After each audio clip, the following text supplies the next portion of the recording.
Hi guys, welcome to the channel, and today we're going to be talking about dust collection, and most importantly, saving the filter on whatever vacuum you're using.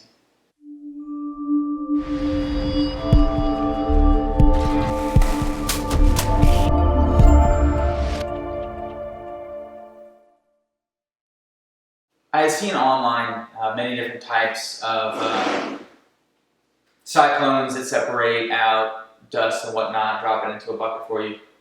They were like 60, 70, up into the $200 range, right? And I was like, well, I guess I'll just use my vacuum and I'll just stick with that. And then I did some further digging and I found this piece, the most important piece, and it was very, very inexpensive. I'll put the link to it down below so you can see, and the price. I'm not sure exactly the price off the top of my head. I think it was around $15 or something like that. Not very much.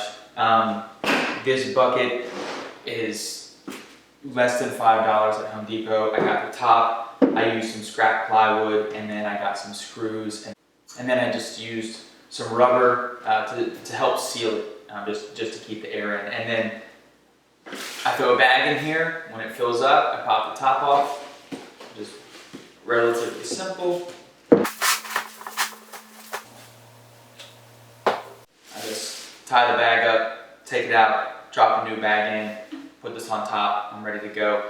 Plug in your vacuum to the top, whatever you're vacuuming to this side. You can even expand it out and put a T. I have a T so I can run two things. I have some glass gates.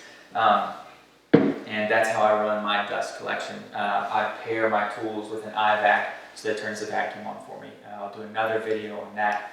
Excellent purchase, but I'll put a link to that also down below.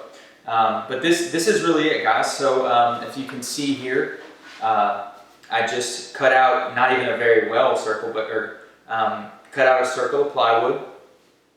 I cut a hole in the plastic, and I cut a hole in the plywood the size of the base of this cone, which may vary. I don't want to give a dimension. You can just do it yourself and see what size cone you end up with.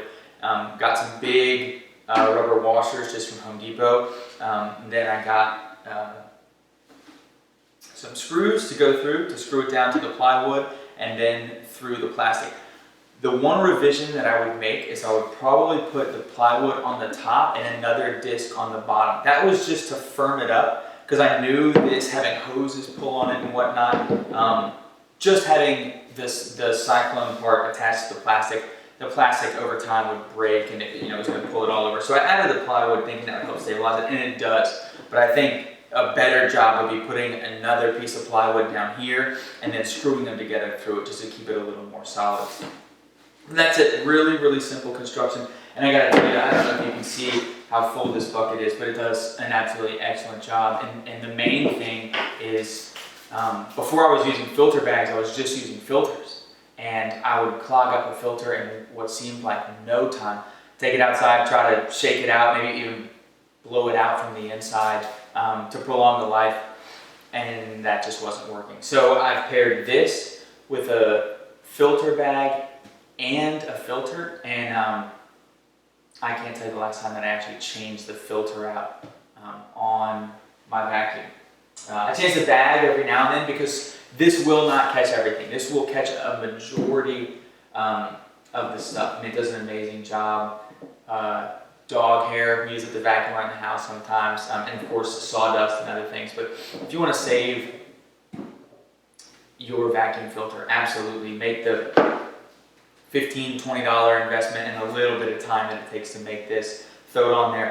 The one thing that I do need to mention, this plastic piece, I'm assuming comes from China, and there's two ways that you can attach your hose. These are the exact same size as this hose that I have. It's the same size as the coupling on the hose. So what I did, instead of getting a coupler or something like that, I just sanded these down. Sanded this down until my hose would actually fit on it.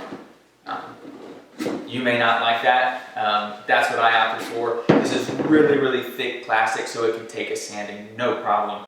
So sanded this, sanded that, just tore some sandpaper off, looped it around, and then just kind of spun it around. It took a while, but yeah, so that's what I did. And you could also get like a rubber coupling with the screw clamps. You could get one of those at your big box store, put that on, screw it on, and that's not going to go anywhere. So just wanted to show you guys this. It is an excellent addition to the shop and to the house, just vacuuming around to save your filters. So I'll put the links below and you can check it out for yourself.